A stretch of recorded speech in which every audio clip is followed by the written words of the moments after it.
Hello guys and welcome to today's Los Blancos podcast. Today we're going to be discussing the 2024 Real Madrid awards. We've made up a couple brackets, a couple of awards, and we're going to be giving them out today. But let's talk about 2024 for Real Madrid first. And it was a fantastic year, all things considered, because we won the Champions League. We've got to say we won the Champions League, we won La Liga, we won the Supercopa, we won multiple trophies, and overall, we can't say anything but it was a fantastic year. We also won the UEFA Super Cup as well as the Club World Cup most recently as well. So overall, it was a ridiculously good year for Real Madrid. Even if we consider the last bit of the season, the last few weeks in which it was slightly more poor, but I think we cannot have any complaints about it because we won the Champions League and we always have to cherish a Champions League because you don't know when it's going to come next. And the moments that this season created, obviously the Hostel one is the first one that comes to mind. The moments that it created, the performances, the games, the highs and the lows. I think it's all the experience about being a fan. And I think 2024 really summed that up for Real Madrid, and I was very, very happy with it. So how do you think the 2024 calendar year went for Real Madrid, considering this year and last year as well? This season as well, even though we second in the league, I think the way Barcelona crumbled at the end of this year made it a much better. So I think all the fans had a better mood. So that's one thing. And secondly, I think winning the Champions League and the League as well is special for Madrid. All other titles, the Club World Cup, the Super Cup, that's amazing. But if you don't win the league or the Champions League, it's really difficult to have it as a good year or good season. And the fact that we won not just one, but both, that's something special because under Zidane, yes, the competition was different, but when we won the Champions League, we didn't really win the league by one season. So I think winning the league along with the Champions League is something special, and that definitely makes it a special year. Even though we didn't go all the way for all the titles, I think at least winning one of them is something special. 100%. And so, what better way to sum up the year than some awards? And let's start with some awards, because what I've done is I've given these awards, I've put them on a vote onto the channel, onto the posts, and I've given them to you guys so that you guys can vote. And obviously I'm going to read them out right now, and then me and Shawn are going to give our opinions, and then we're going to give who we think deserves the award. And we're going to start here. So, who is the most improved Real Madrid player of 2024? And the votes, the nominees were number 1, Andrew Lunin, number 2, Brahim Diaz, number 3, Dani Ceballos, and number 4, Fran Garcia. And you guys voted Andrew Lunin, 67% of the votes. Massive win for Andrew Lunin there.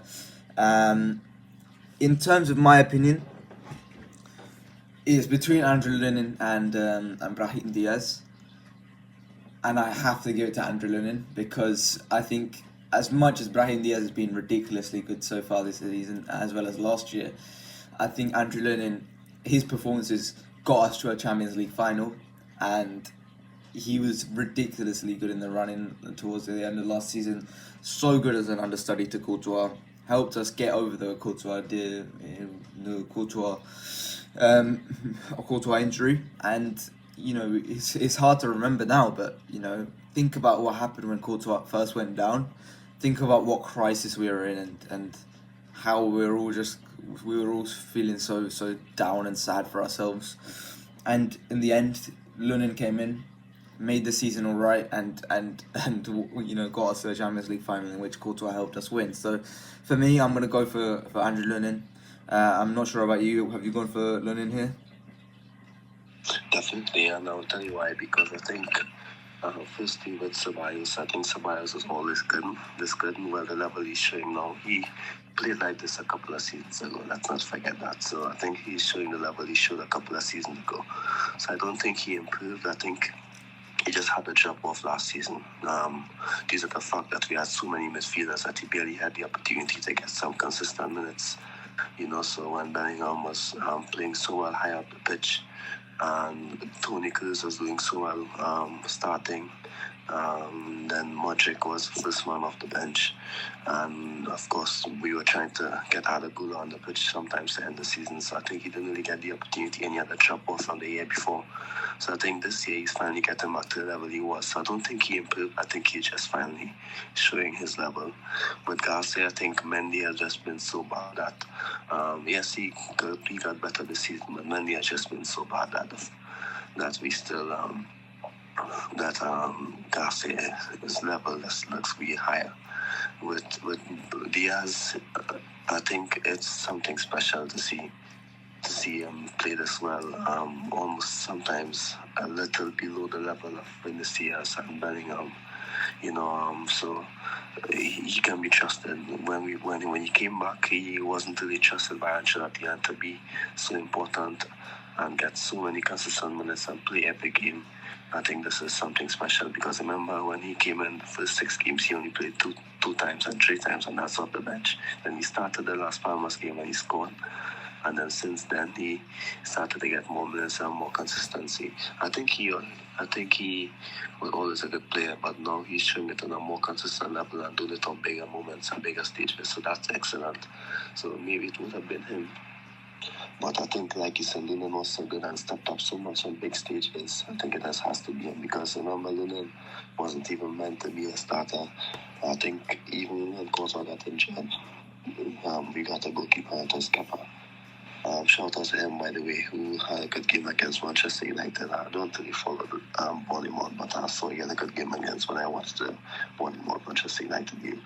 But with Lunan, he was on the bench again, even though Courtois got injured, and he started the first 2 games of the season and did well. Well, the first 3 games, I believe. Well, the first 2 games, yes, he started the first 2 games and did well. And then, of course, Kepa came in, he was on the bench, and then Kepa wasn't doing badly, but I think when Kepa got injured, he just stepped up so much that it was difficult to put him on the bench, and then it was a straight fight to see who's going to start. And normally it's Ancelotti normally sticks to one player. Like, for example, if Diaz and Gula is playing now and Diaz is a starter, and Diaz gets injured for a month and comes back, I think Ancelotti puts Diaz back into the team, even though Aragula is doing well. But I'm not too sure how the stars align so much that Lunan started over Kepa. I think that they were showing almost similar level, because Ancelotti even said that Kepa would be the number 1 when he would have came back, and Lunan played so well that he started playing them 1 in, 1 out, 2 games in, 2 games out. I think he had no choice eventually, and Kepa made the mistake against Atletico Madrid, and Lunan was doing well consistently. He just needed 1 goalkeeper. I think the 1 goalkeeper was Lunan. So at just a moment, he wasn't meant to contribute so much is what's making me say that he deserves to be number 1 in my opinion. And of course the game against Manchester City as well. That's a big game performance. Courtois hasn't been perfect this season as well, so I think that to the fact that of his performances, and if he comes into the team, it's not like a big drop off. So I think that's why losing Courtois, the fact that losing Courtois isn't seen as like a big deal anymore, is testament to how good he has become. Yeah, 100%, and especially with this award, most improved. I think the fact that we've gone from a fan base that was falling apart when Courtois got injured to now is relatively calm when Courtois gets injured. I think it's testament to Andre Lunin and how far he has come. So I agree with 100% with what you said with Fran Garcia, Dani Ceballos, and obviously Brahim Diaz as well. So yeah, I don't think there could be anyone else that could have won this award, to be honest. And so we move on to the next award, which is who scored the best Real Madrid goal of 2024. Now, this was very, very difficult for me to even give the nominations because there were so many possible answers for this. I've given some honourable mentions here because I could have had so many goals for this. First two Mbappe's goals versus Sevilla and Celta Vigo. Vinicius versus Dortmund. You can have the one where he was running from halfway line, or you could have the one where he's dribbling past the defenders. Then you could have Rodrigo versus Athletic Club, or Rodrigo versus Mallorca at the start of this season. You could have Modric versus Sevilla, and you could have had any one of Fede Valverde's goals, to be honest. So those are the honourable mentions, but I've given some actual nominations here. Number 1, Federico Valverde versus Manchester City. Number 2, Brahim Diaz versus Leipzig. Number 3, Federico Valverde versus Sevilla. And number 4, Rodrigo versus Pachuca. What you guys gave, it was again a total whitewash. 73% Federico Valverde versus Manchester City. And there was really no competition. Second place was Federico Valverde versus Sevilla with 15%. So realistically, there was no shot that anyone else was going to win this award. Do you agree with the sentiment that his goal versus Manchester City is that the best goal of the season? Yes, and all of his other goals are second, third, fourth, and fifth in my opinion. But the goal against Manchester City, not just the goal, it's the first time I actually saw him score like a volley. Not just that, but it's the moment as well, the pressure from being 2-1 up to 3-2 down in a big Champions League night. When we're 2-1 up against City, it's like, yeah, we can finally take them. Then when you're 3-2 down, it's more like, it's the previous year all over again, and we're struggling and we need something. That moment, it was just so magical that it came out of, I won't say of nowhere, but it's the moment that really defines how important, how good a player is for a team. And I think that was something special in my opinion. If he didn't score that goal, then who knows what would have happened. Maybe City score and make it 4-2. Maybe the game went 3-2 and we don't win at the Etihad. Or we don't draw at the Etihad and we're knocked out. So it's how important the goal was. I think that's something special. Of course, he scored a lot of other good goals in La Liga as well, but he does it so... He scores them so consistently that no one really considers it. The goal against Sevilla, of course, was number 2 for me.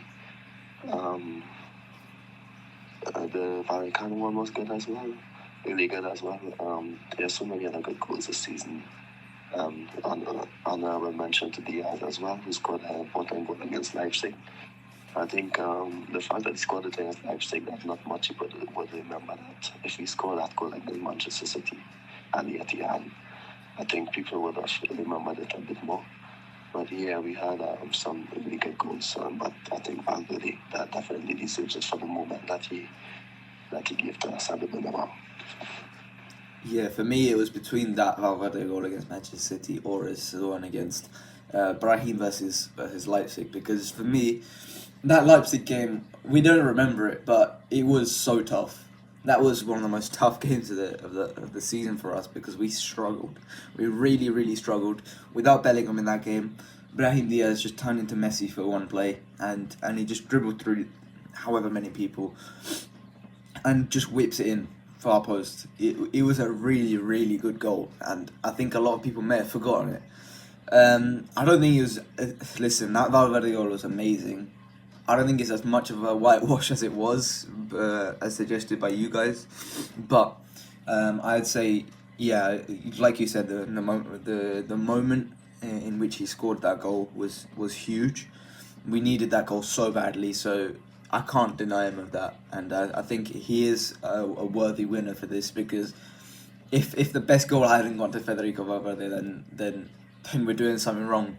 But yeah, for me, a close second place I think is Brahim Diaz's goal versus Leipzig, and then third I'll give the one against Sevilla. And obviously we're not talking about the one against Rodrigo against Pachuca, because I think for me the first three are just so really, really good that we're not talking about the one against Pachuca. But that was a terrific goal by Rodrigo as well, where he just sold 3 defenders in one and then just whips it in top right. It was a really good goal.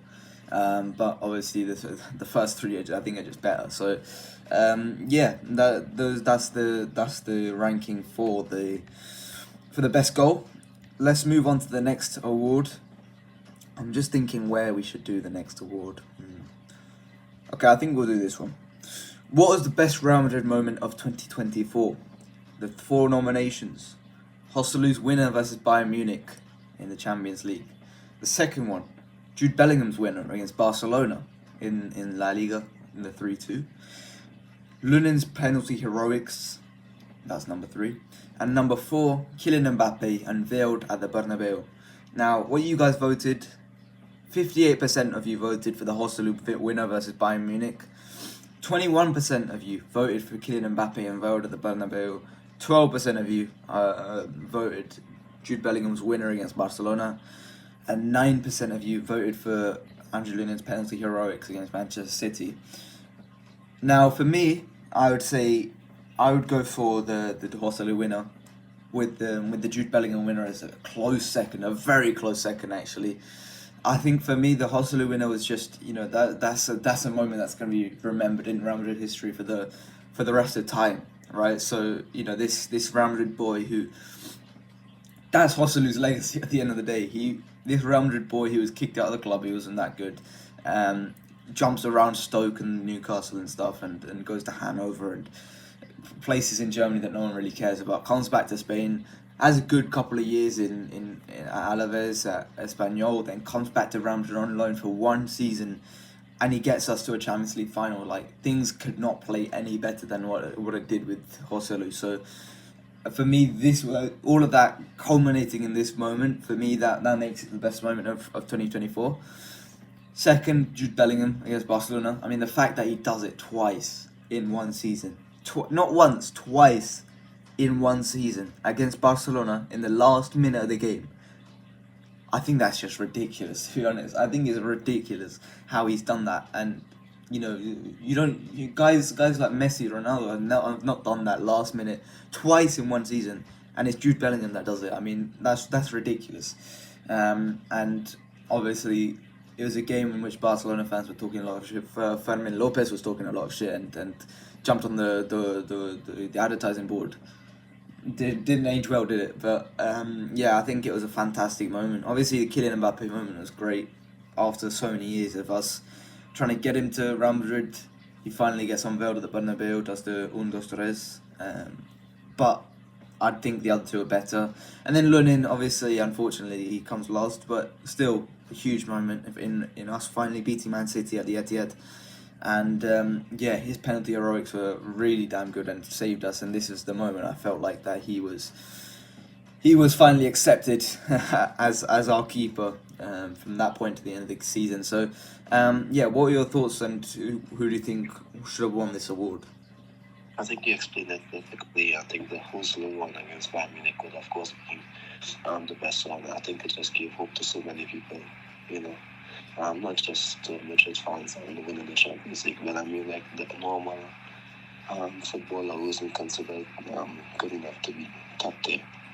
It just gives so much hope and just give them so many top moments that they can remember. For me, remember earlier that season he could have barely scored against Napoli, and when he scored he just clapped his hands to the winner, apologizing. I think from that moment, if we compare that moment to the winner he scored, it's a special moment for him in particular.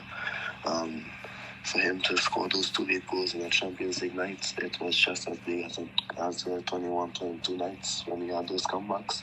Even better because of him. Or even good as Cristiano Ronaldo goals that we had in the 16-17, 17-18 season. I think the moment was just so big that he had to be considered a legend at the end of it all. I think it was the perfect way to end this chapter at Madrid. And the fact that we went on to win the Champions League, we will never forget that moment. I think on the Champions League night is what makes you remembered as Madrid player, Madrid legend, and what he contributed to the club. I think what he did that night is special, in my opinion. Yes, Vinicius had those 2 goals against Bayern and those excellent dribbles, but the moment, the commentary, how it went to VAR had to be overturned.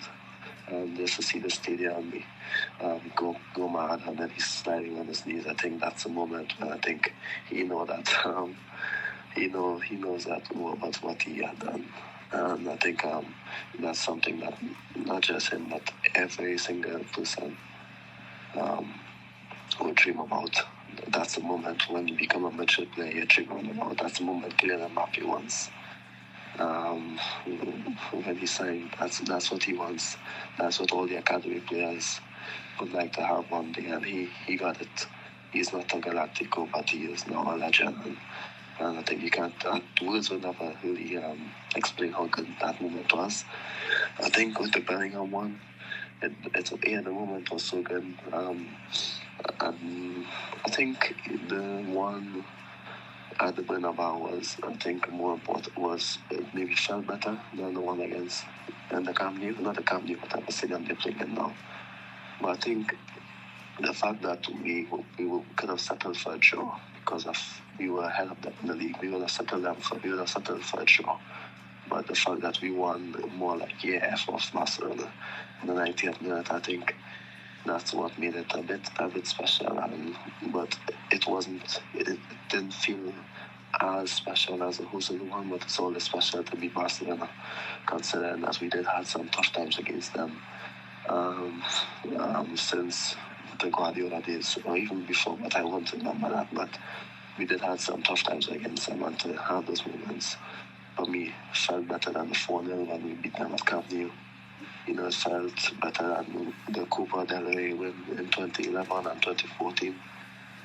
It felt better than all the other Liga wins. So for me, beating Barcelona last season felt better due to how the moment was, who scored the goals, Jude Bellingham in his first season. That's what made me say yes. That's second. Of course, the Mbappe meeting, it was amazing. It was something that we all waited for. The Lunan penalty save was, of course, for me to be Mbappe on the spot, because for me it's the performances I would consider, because let's be honest, Modric missed his first penalty. I think a lot of us lost faith after that, because Modric was considered our best penalty taker for that shootout, because remember Vinicius was on the bench, and so Modric was considered the first player to score. That's why he stepped up first and he missed. So I think we lost some. I lost some hope after that, but then Lunan made those 2 saves and just got it back up.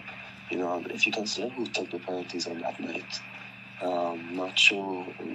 First time I saw that shot a penalty and he scored. So that night was just nuts in my opinion. Yeah, I think you put it great there. I think, the Modric point especially. I mean, we all thought that, well, if Modric misses, then, the guys behind him, what are they thinking? But we know that Rams are professional enough to put that behind them and obviously win despite of Modric missing. So, yeah, a huge moment for us. Let's talk about the best Real Madrid player performance of 2024. The 4 nominees. First, Vinicius Junior versus Bayern Munich, second leg. Second, Bellingham versus Barcelona in the 3-2. Third, Lunin versus Manchester City, the second leg. Vinicius, and then the fourth one, Vinicius versus Barcelona in the Supercopa. And I have to agree with you guys. You guys put 55% for the Vinicius versus Barcelona in the Supercopa. As much as the first one in terms of the game against Bayern Munich, he was ridiculous without even getting a goal or assist. He cooked Kimmich all night long, and Kimmich is still thinking about him. So that was a fantastic performance by him. Bellingham, although in that game I think Bellingham scored the winner, he was great. I think actually Lucas Vazquez was better than him in that game. That was Lucas Vazquez's game, and unfortunately, Lucas Vazquez didn't get the final goal, but I think Lucas Vazquez deserved the man of the match in that game. And if you remember, it was given to Lamine Yamal in that game, which was kind of stupid, I thought, at the time, and I still think that right now. Then the Lunin versus Manchester City game, obviously, he made a ridiculous amount of saves in the regulation, in the extra time, and then obviously in the penalty shootout. So, it's another nomination for Andrew Lunin, but for me, I think it's the Vinicius versus Barcelona Supercopa hat-trick on their head, and he was, he could have had 15 15 nominations here. I wanted to spread out the nominations, so I limited him to two nominations here. But I think it's very clear that Vinicius has to win this one. He was ridiculous throughout this season and last season, and I think there's no better player to receive this award than Vinicius Junior for his performance against Barcelona, where he dropped a hat trick in 45 minutes. So yeah, I think that was fantastic from Vinicius. What are your thoughts? Yeah. If Vinicius had scored against Bayern, it would have been one, but the fact that he didn't, maybe has to be maybe third or second, fourth. Don't know which one, but another hat trick against Barcelona was the moment he actually came to life that season, because remember he had a kind of not a poor start to the season, but he had a little below expectations. So he scored a hat trick which kicks out of the season, his second hat trick for the club. So that was a big moment for him, in my opinion, and the moment which definitely started to make his season much better. Hat trick is always a big moment, but I think let's not forget the hat trick against Dortmund as well. A quick hat trick at 30-something minutes, how quick it was, but the Dortmund hat trick was really good. I think, I think that has to be number one. I cannot remember how good Bellingham was against Barcelona, if I'm being honest. I know he was just consistent the entire season, but I knew he was good, but it can't really come to mind how good he was. And also the Lunan versus City, the Lunan versus Leipzig one, both of them were really good. So I think one of them has to be number two in my opinion, because those saves normally on another night, some of them maybe could have gone in, so or maybe he wouldn't have made it look so easy on another night. To make these saves look so easy in a Champions League night, a big night away from home against both Leipzig and City, I think that should definitely be number two in my opinion. Yeah, I think there is definitely a lot of you can definitely put different arguments ahead for people like Lunin in this game. You could put arguments for Vinicius against Bayern Munich. I think, yeah, like you said, if he got a goal or assist, I think he would be very, very close again with his second performance. I agree with you that second hat trick against Dortmund was fantastic as well. But we could have gone for a smaller game like the one against Osasuna earlier this season. There was plenty of performances I could have put for Vinicius, and but I limited him to two. These were my two most notable, I thought, of the season, and obviously you guys thought so as well. So let's move on to the next one. Next category, the penultimate category. It is, what was the best game of 2024 for Real Madrid? The first one, second leg versus Bayern Munich. Number 2, second leg versus Manchester City. Number 3, 3-2 versus Barcelona. And 4, the first leg versus Manchester City. And you guys, I think I agree with what you guys put. 48% second leg versus Manchester City. The next most was 24% for the 3-2 versus Barcelona, and then the third was the 21% for the second leg versus Bayern, and then only 7% for the first leg versus Manchester City.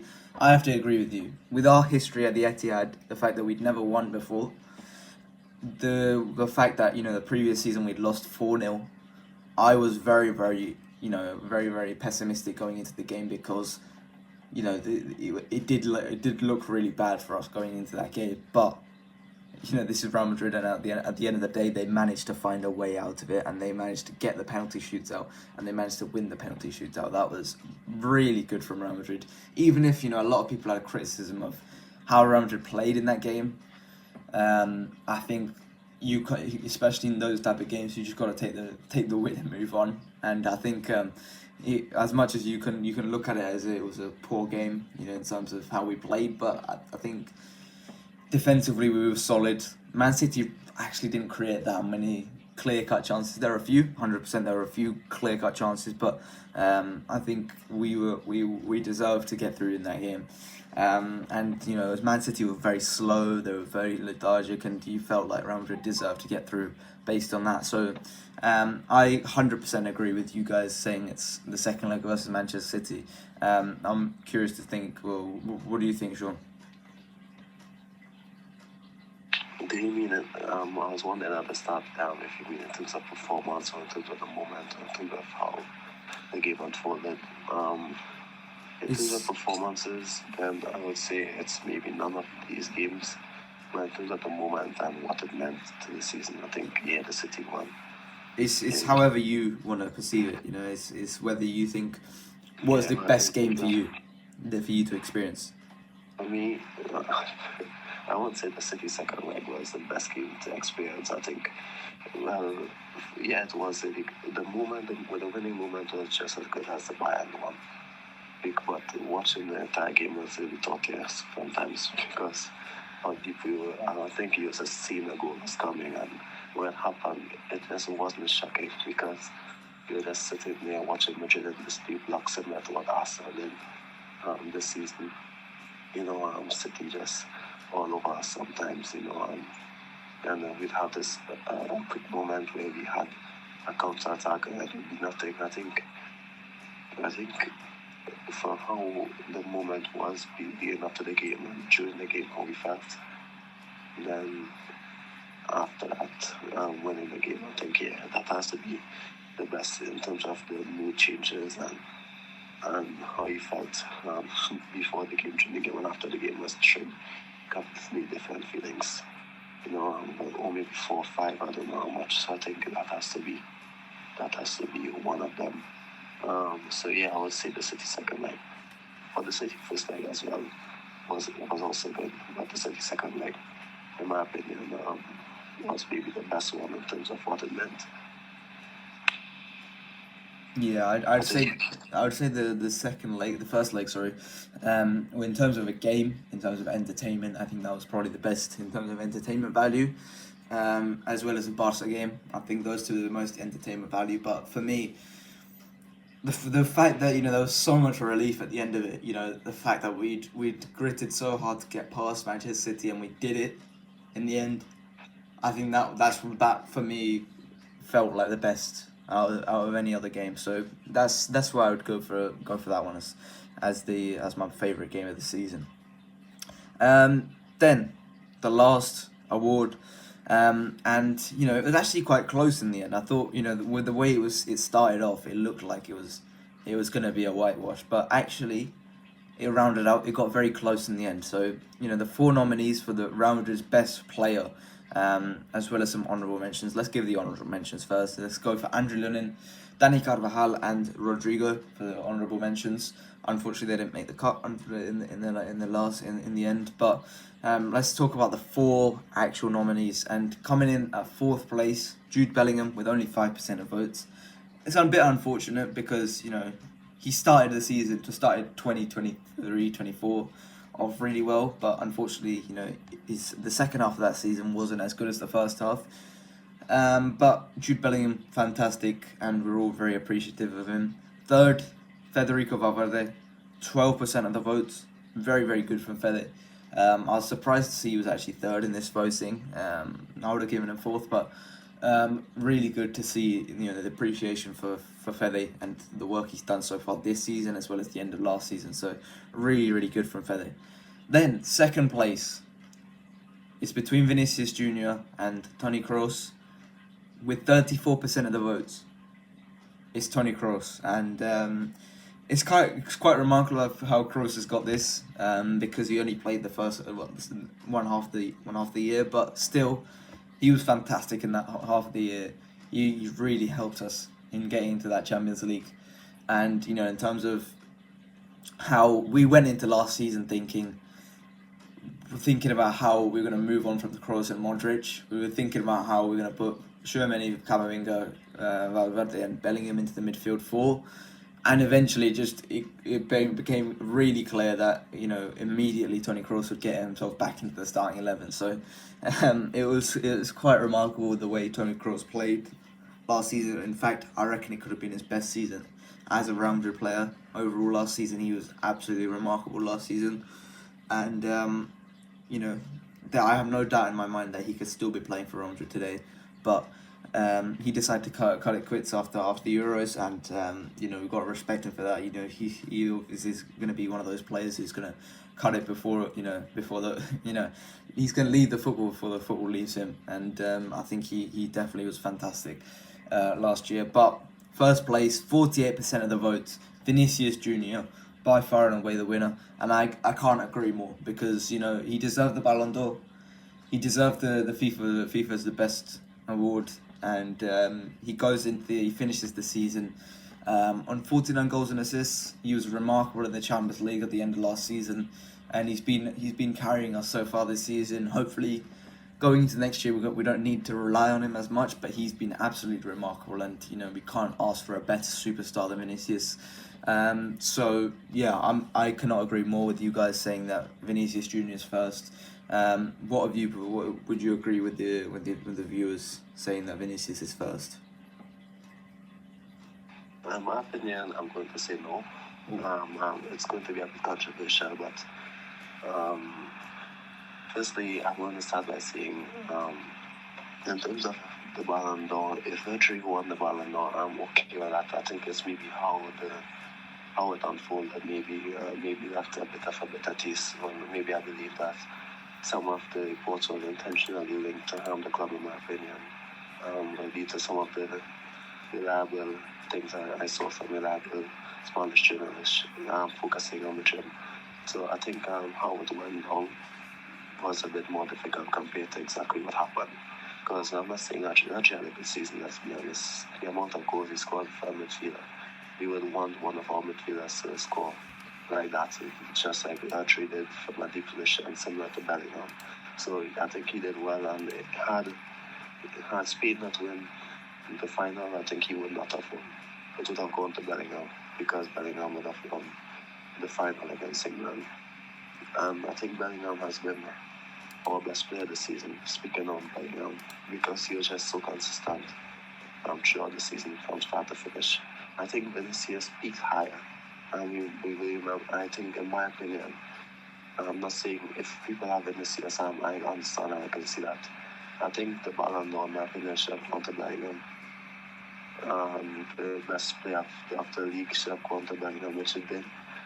And the best player of the Champions League was Vinicius, which it did. So I think we know that Bellingham was the best player in La Liga. But I think the peak from Vinicius in the Champions League was a bit higher, but more dominant than the Bellingham performances. We will remember the Bellingham goals, but the Vinicius performances were better when he peaked. But the consistency that Bellingham showed was higher than Vinicius, in my opinion, because Bellingham started the season playing. He was our best player for the first few months of the season. Yes, the goals chopped off, but his performances never did. Again, Manchester City played as a 4-9, let's not forget. He was the one who took the ball long at the Etihad, got past two players, and released Valverde, who then released Vinicius. I think those moments is what he contributed in the second half of the season. It's just moments that we just wouldn't really remember.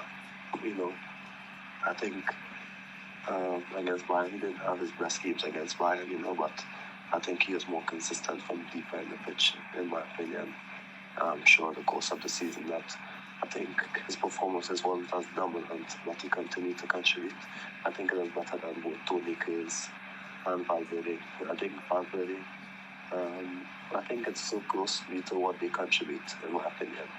Valverde is as close as Vinicius and Toni.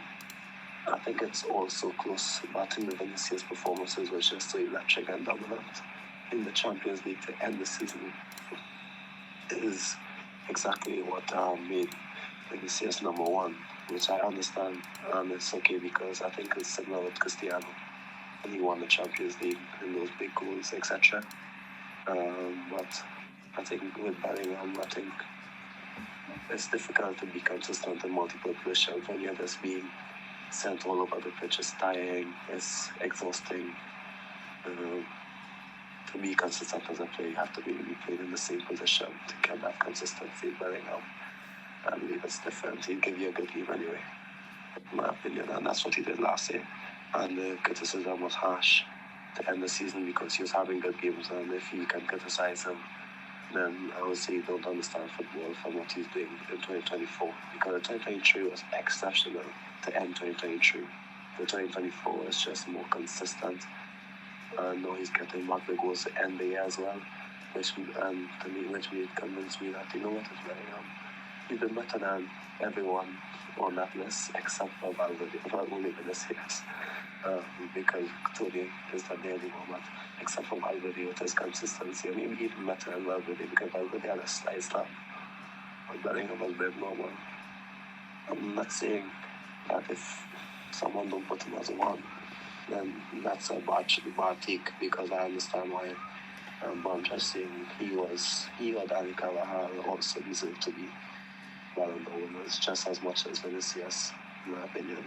But I get the point that Vinicius, his peak was so high that he had to be number one.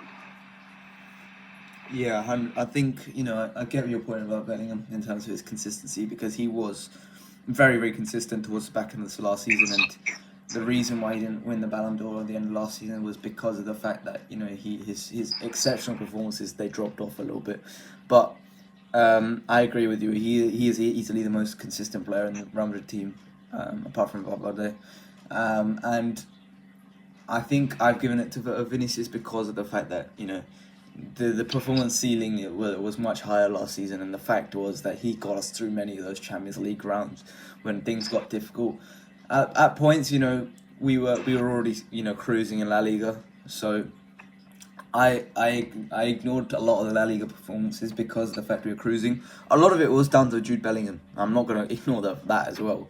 A lot of that was down to Jude Bellingham, the fact that we were cruising in La Liga. But for me, I think the fact the where it actually made a difference, I think where we needed a player to step up, it was Vinicius Junior in the Champions League, and therefore I have to give it to Vinny. I have to give it to Vinny. So, yeah, a disagreement to end the video off, but overall, we agree with most of the viewers' takes in terms of who you're giving these awards to, and a fantastic 2024 is wrapped up here, and that is it for today. I hope you guys have a fantastic New Year's today, obviously later today, and here's to a good New Year's, here's to an excellent New Year's 2025 for you guys, and hopefully you guys keep supporting the channel. It's been a great year, and we're going to continue pumping out lots of podcasts for you, but that is it for today.